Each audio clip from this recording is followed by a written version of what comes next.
sus manos y sus pies y reflejar su imagen. Mateo 16:13. Bueno, como introducción decir que el otro día hablábamos de que nosotros somos pueblo de Dios, somos nación santa, somos real sacerdocio, una serie de palabras que definen el carácter de aquellos que hemos entregado nuestras vidas al Señor y le queremos seguir, ¿no? Y aquí hay una confesión de Pedro, rápidamente decir que 16:13, que viniendo Jesús a la región de Cesarea de Filipo, preguntó a sus discípulos diciendo: ¿quién dicen los hombres que es el Hijo del Hombre? Ellos dijeron: unos Juan el Bautista, otros Elías y otros Jeremías, o algunos de los profetas. Él les dijo: ¿y vosotros quién decís que soy yo? Respondiendo Simón Pedro dijo: tú eres el Cristo, el Hijo del Dios viviente.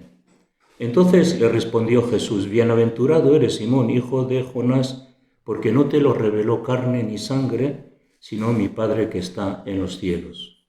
Así que esta revelación espiritual de Pedro tenía que ver con el sentido espiritual que tenía Cristo para levantar una iglesia, ¿no? No una iglesia o una institución social o simplemente religiosa o simplemente un organismo con ideas, sino la iglesia que el Señor quiere y que ha levantado por su preciosa sangre, ¿no? Entonces, dice: sino mi Padre que está en los cielos. Y yo también te digo que tú eres Pedro, y sobre esta roca edificaré mi iglesia, y las puertas del Hades no prevalecerán contra ella. Esta siempre ha sido una confesión polémica, ¿no? En el sentido de que, parece como que recae la responsabilidad sobre un hombre que había confesado algo que tenía que ver con la iglesia del Señor, ¿no? Entonces, no es que el Señor va a edificar su iglesia sobre una persona y va a darle autoridad espiritual para que sea el que está por encima de todos, sino que significa que realmente esa confesión es la confesión por la cual el Señor va a edificar la iglesia, no sobre Pedro, ¿no? Las palabras, ¿no?, que tiene que ver sobre esta roca, significa una roca enorme en la cual Dios va a edificar una iglesia grande también. Por lo tanto, sigue diciendo que esa confesión no tiene que ver con Pedro, sino que también el Nuevo Testamento revela que no es sobre Pedro, sino es sobre Jesucristo, que, como enseña el Nuevo Testamento, edificará la iglesia, ¿no? La estructura espiritual que el Señor va a levantar es una estructura espiritual donde somos cada uno de nosotros piedras vivas, y Jesús es el fundamento de esa piedra grande en la cual todos estamos siendo edificados. Nunca las Escrituras afirman, ¿no?, que una persona es la que va a dirigir la iglesia, ni la que va a tomar decisiones fuera de la cabeza que es Cristo, sino es Cristo la cabeza quien toma las decisiones en relación a su iglesia, y Él es el pastor que ordena para edificar y obra en su poder y en su gracia, ¿no? Así que nadie es la cabeza oficial de la iglesia. La cabeza oficial de la iglesia es Jesucristo. Por lo tanto, pensando en lo que el otro día hablábamos en relación a aquel que somos pueblo de Dios, nación santa, estuvimos hablando de las características esas. Al final, como Pedro habla un poco a los judíos para que los judíos pudieran darse cuenta, ¿no?, que esa estructura del pasado, pueblo de Dios, sacerdocio de Dios, nación que sí que era nación santa para Dios, ahora tiene que ver con una iglesia que el Señor ha levantado. Por lo tanto, nosotros somos iglesia, iglesia de Dios. Por eso que la iglesia se refiere pues a una reunión de un pueblo, ¿no?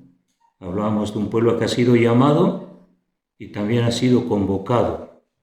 Hemos sido llamados y convocados con propósito, no solo llamados en sí mismo, sino también convocados.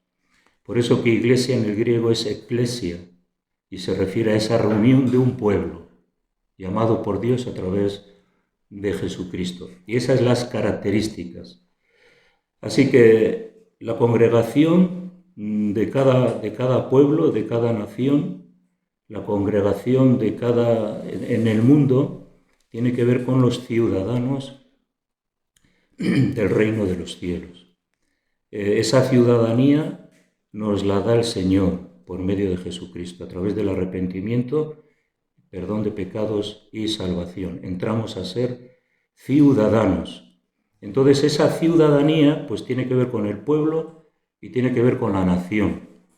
Y esa ciudadanía tiene que ver que tiene un propósito esa ciudadanía. Hemos sido convocados, hemos sido llamados y por lo tanto tenemos que desarrollar ese plan divino de Dios. Todas las naciones tienen sus estatutos, todos los organismos tienen sus estatutos, tienen sus leyes, tienen el principio y las normas, cómo se deben de regir. Porque si no hay eso, cada uno va a hacer lo que quiera, ¿no? Y en toda institución humana existe eso, los estatutos, la normativa, la forma de tratar las cosas, la forma de vivir y la forma de llevar a cabo un plan específico, ¿no? En relación a los objetivos que tengan las diferentes personas. Entonces, Dios nos ha llamado y nos ha convocado con un plan específico. Y ese plan es la palabra de Dios. Ahí encontramos la forma en la que tenemos que conducirnos, los valores que tenemos que fomentar y principios, y también la forma de caminar, de hacer las cosas hacia objetivos. Y los objetivos son varios que vamos a leer.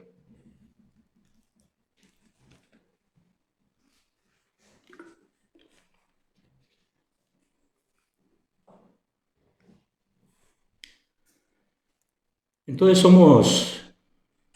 somos ciudadanos, somos iglesia. Hay iglesia local, como digo, hay iglesia nacional, hay iglesia universal, pero todos somos iglesia y que cada uno en su lugar forma parte de ese gran edificio que es la iglesia, que está edificada en Jesucristo. Somos pueblo de Dios, un pueblo que conjuntamente, todos los reunidos, todos los que estamos reunidos en el nombre del Señor Jesús con propósito, está basado en la muerte y resurrección de Cristo. Somos una iglesia que debe de saber que somos peregrinos. Y un peregrino es algo que tiene que ver con una mentalidad de que realmente su lugar no está aquí, sino va a otro lugar. Estoy de paso, ¿no? Y el pueblo de Dios, la iglesia del Señor, debe de saber que es una iglesia que ha sido convocada para un llamamiento celestial, eterno. Y por lo tanto debe de cultivar eso, ¿no? Porque la palabra de Dios nos lo enseña, que somos un pueblo peregrino, que tenemos que perseverar en una relación personal con Dios, aunque pertenecemos en la tierra, tenemos que estar cerca de Dios, tenemos que experimentar a Dios en nuestra vida, eso es lo que le da sentido a nuestra vida espiritual, y por lo tanto esa relación viva y personal con el Señor se debe de dar. Primera de Pedro, capítulo 1, versículo 18.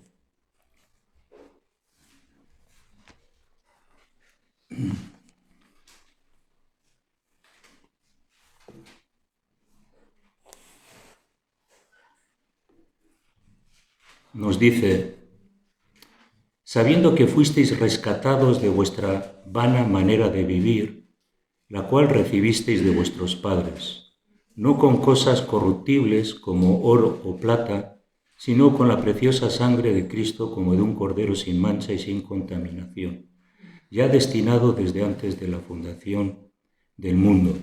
Así que somos un pueblo rescatado que va hacia una ciudadanía celestial. En Hebreos capítulo 13, versículo 12, vamos a leer Hebreos 13, 12.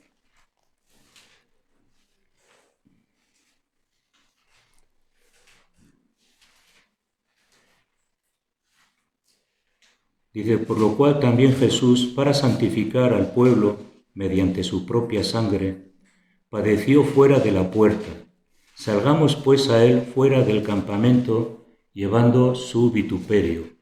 Porque no tenemos aquí ciudad permanente, sino que buscamos la de porvenir, ¿no? Esa mentalidad de que tiene que haber en el pueblo de Dios es una mentalidad que busca la permanencia del porvenir, que tiene que ver con su iglesia y con ese llamado especial. Así que buscamos lo de porvenir. Debemos de buscar lo de porvenir. Esa mentalidad que el Señor siempre, desde un momento, nos enseña en la Biblia, que hemos sido rescatados, hemos sido llamados y convocados para hacer un peregrinaje sobre la tierra, pero que vamos al cielo, ¿no? Es un pueblo llamado también a salir. Esta palabra en griego que es ekaleo significa que uno tiene que salir, no de este mundo, sino salir de la vida corrupta de este mundo y entrar en el reino de Dios. Esa es la iglesia que Dios llama a salir del estilo de vida, de la forma de invertir el tiempo, del enfoque, de las características de forma de vida, etc. No podemos quitar, ¿no?, la separación del mundo. Es algo que es inherente en la naturaleza de la iglesia, ¿no? Y no podemos pensar que podemos estar en la iglesia y podemos estar en el mundo, en la corrupción de este mundo. La Biblia también lo enseña. No podemos servir a dos señores, no podemos amar a Dios y amar al mundo. El Señor quiere que no entremos en ese conflicto espiritual donde nos hace tibios. Tenemos que entender que el llamado a la iglesia es un llamado inherente a separarse de la forma de vida de este mundo. Y es algo que enseguida lo entendemos al leer la Biblia. Las características, los estatutos, que es la palabra de Dios, nos enseñan la forma de vivir. También nos enseña la Biblia que la iglesia es el templo de Dios y del Espíritu Santo, ¿no? Debemos de concienciarnos que Dios se revela, se mueve a través de la iglesia en el mundo, se mueve a través de la iglesia local y Él convive con su iglesia. Él no está exento, no está ahí en el cielo desinteresado, sino que Él está involucrado en nosotros, involucrado en la iglesia. Entonces, Dios nos ha llamado, pero Él quiere estar en nosotros, ¿no? Y eso exige, ¿no?, que tenemos que separarnos de la injusticia y de la inmoralidad que tanto hay. Y por lo tanto esa es una de las características también de la iglesia. La iglesia vive en santidad, como hablamos el otro día. Vamos a leer el 2 Corintios capítulo 6, versículo 16.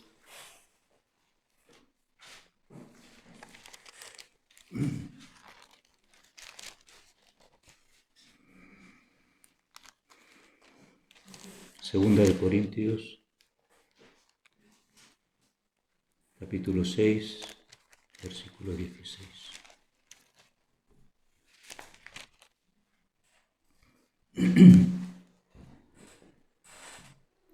Bueno, versículo 14 también nos habla también de esa importancia de la separación, no por odio ni porque despreciamos a los demás, ni mucho menos, sino porque hemos elegido un estilo de vida que el Señor, cuando nos llama, hemos dicho que sí, que le aceptamos y que con su ayuda podremos caminar este peregrinaje. Y nos dice, no os unáis en yugo desigual con los incrédulos, porque ¿qué compañerismo tiene la justicia con la injusticia? ¿Y qué comunión la luz con las tinieblas? ¿Y qué concordia Cristo con Belial? ¿O qué parte el creyente con el incrédulo? ¿Y qué acuerdo hay entre el templo de Dios y los ídolos? Porque vosotros sois templo de Dios viviente, como dijo el Señor. Habitaré y andaré entre ellos y seré su Dios y ellos serán mi pueblo. Así que este es el plan. Dios habita entre ellos, yo seré su Dios y ellos serán mi pueblo. Por lo cual, salid de en medio de ellos y apartaos, dice el Señor, y no toquéis lo inmundo. Es una de las características, ¿no? No toquéis lo inmundo. Y entonces, ¿qué dice el Señor? Pues que yo lo recibiré. Es algo que son las características de la forma de vida y de la forma de entender que el que nos llamó tiene una forma en la que nosotros nos debemos de conducir. Hay otros versículos tan interesantes como ese, pero ahí hablan yugo desigual también, ¿no? Cuando una persona piensa en con quién se va a casar, pues es importante que sepa que tiene estos principios, porque si no se van a dar muchos problemas en el futuro. Vamos a acarrear esa desavenencia de que uno es espiritual y busca lo espiritual y el otro no lo es y quiere lo suyo. Entonces es difícil la comunión. Entonces el yugo desigual es algo que también lo podemos aplicar en muchas relaciones en este mundo. No se puede uno comprometer demasiado y hacer muchos pactos con los impíos, en el sentido, sí que puedes tener ciertas características, pero tenemos que saber que mi forma de vivir y hacer las cosas son diferentes. Claro, cuando tú haces un negocio con un impío y el impío quiere mentir o el impío quiere hacer las cosas injustas, tú estás involucrado ahí. Entonces te compromete. Siempre tenemos que entender que tenemos que ser muy sabios a la hora de hacer cosas con las personas que no conocen a Dios, porque su forma de vivir va a ser el engaño, la mentira, la extorsión, pues muchas veces, y uno no puede entrar en esos términos, ¿no? Convivencia social y económica con los demás, pues sí, las podemos tener, ¿no? Pero para demostrar el camino de la salvación a los demás. Lo que pasa es que cuando ya nos comprometemos con cosas, pues ya la cosa puede cambiar. Bueno, yo esto se lo enseño a mis hijas. Le he dicho, bueno, si te enamoras de algún hombre, enamórate de alguien que sea espiritual, que sea creyente. Y si no, pues olvídate en tu sentimentalismo. Dios te dará a la persona que amas y quieras, ¿no? Y tenemos que enseñar a nuestros hijos que sus futuros cónyuges tienen que ser personas que aman también al Señor. Y no me puedo comprometer o sacar provecho de alguien que es incrédulo en mi beneficio. Al final vamos a sufrir las consecuencias, ¿no? O sea que podríamos decir que son dos visiones totalmente diferentes en relación a las determinaciones que tomemos, ¿no? No solamente en las relaciones sociales, matrimoniales o en las relaciones de otro índole. Entender que es importante para mí y asegurar mi futuro, ¿no? En esas buenas decisiones, para que yo pueda agradar a Dios y pueda ser la persona que Dios espera de mí. Algo que es interesante y que nos cuesta entender es que no solamente la Iglesia es templo de Dios y Dios habita en medio nuestro, sino también que la Iglesia es el cuerpo de Cristo. En Corintios hablan en otras partes de la Biblia que somos el cuerpo de Cristo. Tiene que ver con algo muy vital, muy unido, ¿no? Nuestro cuerpo está totalmente unido. Eso habla de una unidad. Jesús y su Iglesia es una unidad. Y Él ha hecho que nosotros seamos partícipes de esa unidad, de su propio cuerpo, de su propia... como Él es la cabeza, nosotros somos su cuerpo, ¿no? Y miembros los unos de los otros, como nos enseña la Biblia. Y es una unión vital. Y es algo grande, algo tremendo, ¿no? Que seamos el cuerpo de Cristo, que seamos parte de su esencia, parte de Él mismo, ¿no? Que nos identifica como iglesia con Él, ¿no? Pero también no solamente es el cuerpo de Cristo, la iglesia, sino que la iglesia es la esposa de Cristo. También esto tiene connotaciones muy íntimas, muy valiosas, muy increíblemente fantásticas, en el sentido de que cuando Efesios habla de que maridos, amad a vuestras mujeres como Cristo amó a la iglesia y se entregó por ella. Claro, el marido tiene que amar a su mujer, entregarse por ella, servirla, amarla, ayudarla en sus necesidades, debilidades, soportar como cabeza de la familia, amar incondicionalmente. Entonces, Jesús tiene esa característica con nosotros, ¿no? El hecho que la palabra de Dios utilice el matrimonio para reflejarnos realmente lo que Cristo ama a la iglesia. ¿Y por qué nos amó? Porque se entregó por ella, por nosotros. Nunca el amor tiene mayor expresión que en la entrega, en el sufrimiento, en la dificultad y en la constante entrega. Eso es lo que Jesús nos demostró. Que Él ama, nos amó realmente. Ahora, hoy en día los matrimonios se soportan poco. ¿Por qué? Porque ya se fue el amor, el feeling, lo que tiene que ver con, a veces no es un amor, ese amor entregado, sino que a veces es un amor sensual, un amor que tiene que ver con el egoísmo, con mis caprichos, con mis deseos. Pero cuando llegan los momentos de dificultad, uno realmente expresa el amor verdadero.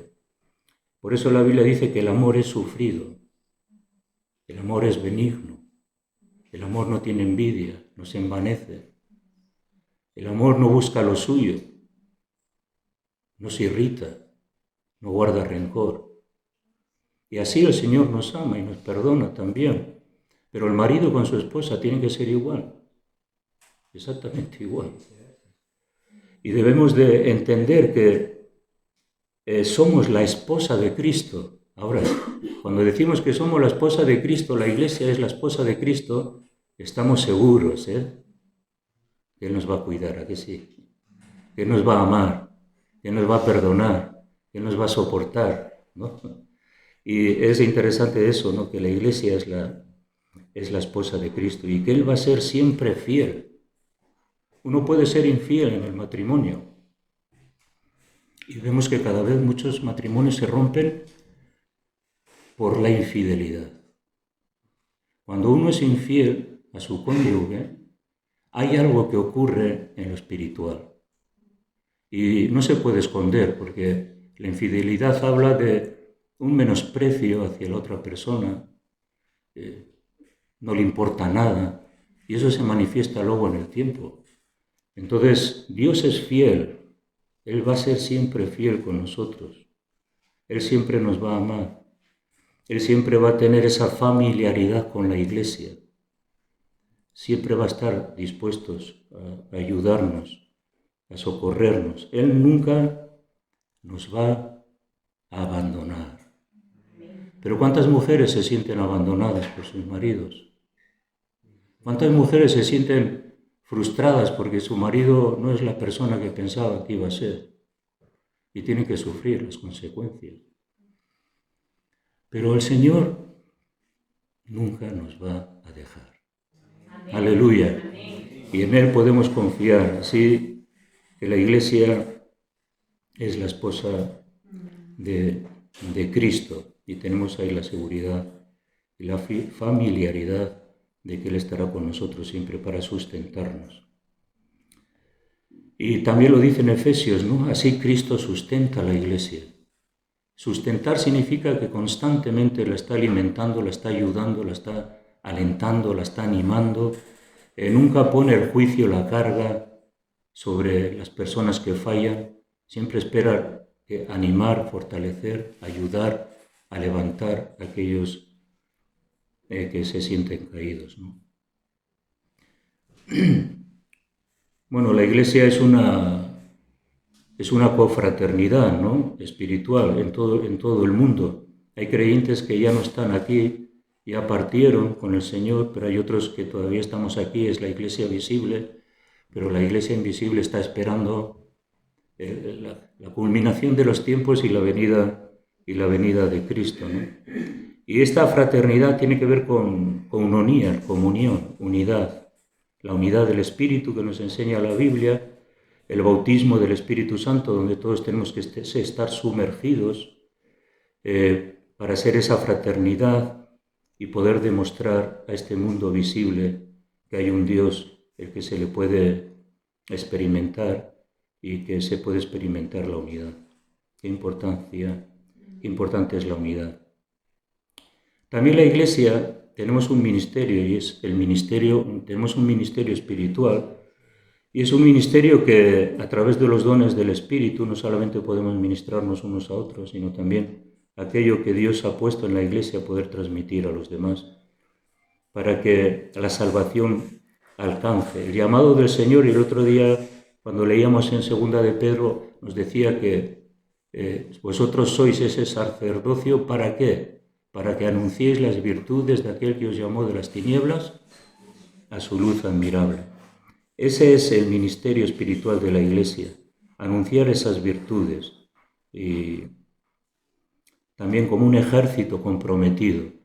El ejército del Señor somos los redimidos en la Iglesia. Ese ejército que lucha, que tiene un conflicto espiritual, como nos enseña la Biblia, de la cual todos nosotros nos hemos dado cuenta en el momento que nos hemos entregado al Señor, que hay un conflicto espiritual, que hay una lucha espiritual.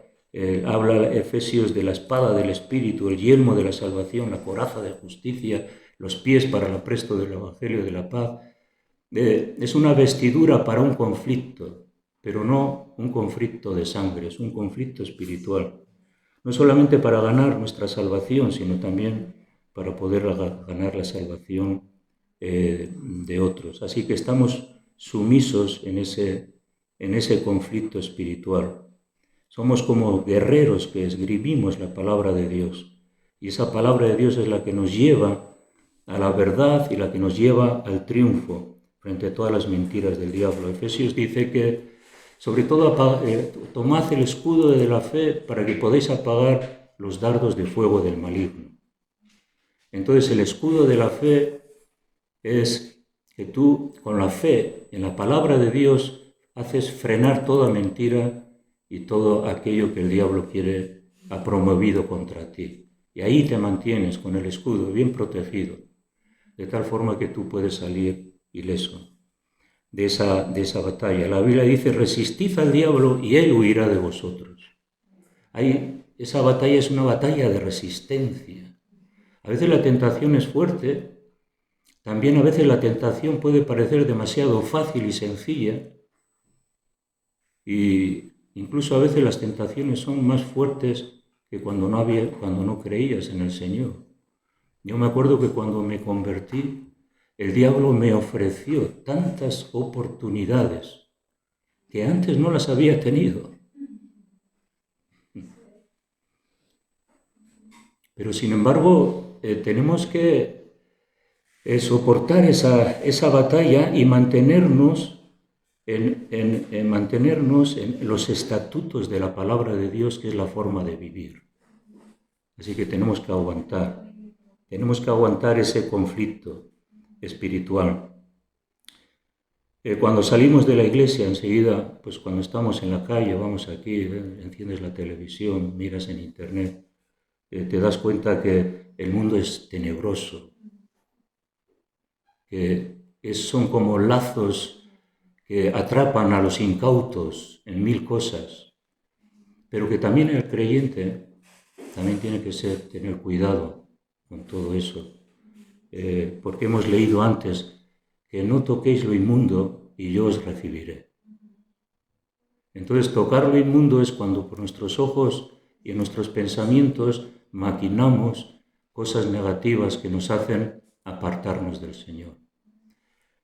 El Señor nos ayude, ¿no? Porque realmente este llamado y esta convocatoria no tiene sin igual en cuanto a la grandeza, el poder, todo lo que el Señor nos ha dado en ese llamado. También la Iglesia, y en estos tiempos estamos viendo que la Iglesia más que nunca es baluarte de la verdad, porque cuántas mentiras hay basadas en la palabra de Dios, cuántos engaños doctrinales, cuántas expresiones que no son sanas, que guardan propósitos y aspectos inicuos en las personas que lo tienen, ¿no? Mantener la verdad, ¿no? Tenemos que guardarnos de los que transgiversan la palabra de Dios, de los falsos maestros. Filipenses y Judas habla mucho de esto, de muchos que transgiversan la palabra de Dios, muchos profetas, falsos pastores, falsos maestros, y la Biblia dice que lo único que buscan es llenar su propio vientre, satisfacer sus propios deseos, que no buscan lo que es la voluntad de Dios, sino la suya, y satisfacer sus propias concupiscencias y seducciones de la carne. Tenemos que velar por la verdad. Por eso que cada uno de nosotros, hermanos, tenemos que ser lectores de la Biblia y no creernos lo que otro nos dice, sino que nosotros hemos llegado a conclusiones de lo que yo he creído. Y lo que el Espíritu Santo también me está demostrando, y creo que esto es lo que debo de decir. Cuando Filipenses está hablando contra todos los falsos obreros que había, dice que son mutiladores del cuerpo, perros rabiosos, que lo único que hacen es robar la sana doctrina.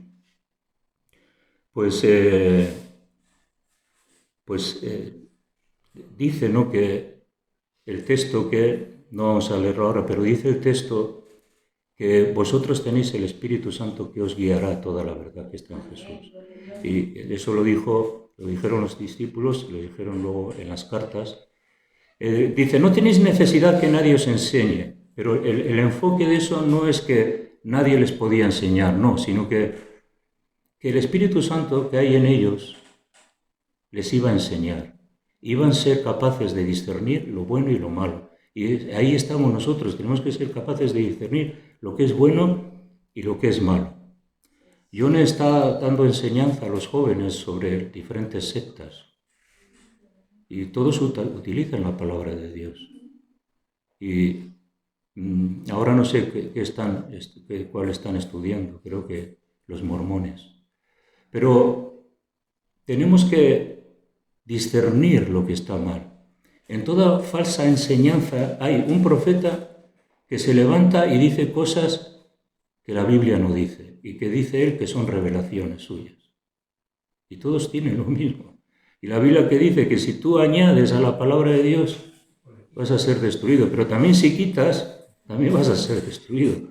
Tenemos toda la palabra de Dios, pero no podemos ni quitar ni poner. Hay personas que quieren poner, pero ¿ponen para qué? Pues añadir algo que a ellos les conviene. Como en una ocasión conocí, bueno, porque fui a una reunión hace muchos años, conocí a un señor que predicaba, usaba la palabra de Dios, pero predicaba el amor libre. Y cosas horrendas, ¿no? Y yo todavía no era creyente, pero digo, pero este tío, ¿qué hace? A mí me han enseñado la fidelidad desde niño, aunque luego me torcí, pero es igual. Pero a mí siempre me han enseñado la fidelidad, las cosas normales. Pero así estamos, ¿no? Pero además es que en los últimos tiempos dice que muchos creerán en la mentira, que habrá un poder engañoso y creerán en la mentira. Ahora, ¿por qué yo puedo creer en la mentira? Porque no conozco la verdad. Si no conozco la verdad, puedo caer en la mentira. Entonces, baluarte de la verdad, tenemos que conocer la verdad. Tenemos que descubrir la verdad por nosotros mismos. Y para terminar, nosotros somos un pueblo con esperanza y está centrada en el retorno de Cristo. El Señor nos ha llamado con esperanza para esperar el retorno del Señor Jesús, ¿no? Para la eternidad. Entonces, hermanos, pueblo llamado por Dios, nación santa, hijos de Dios, iglesia que Dios ha llamado, nadie puede ofrecer más.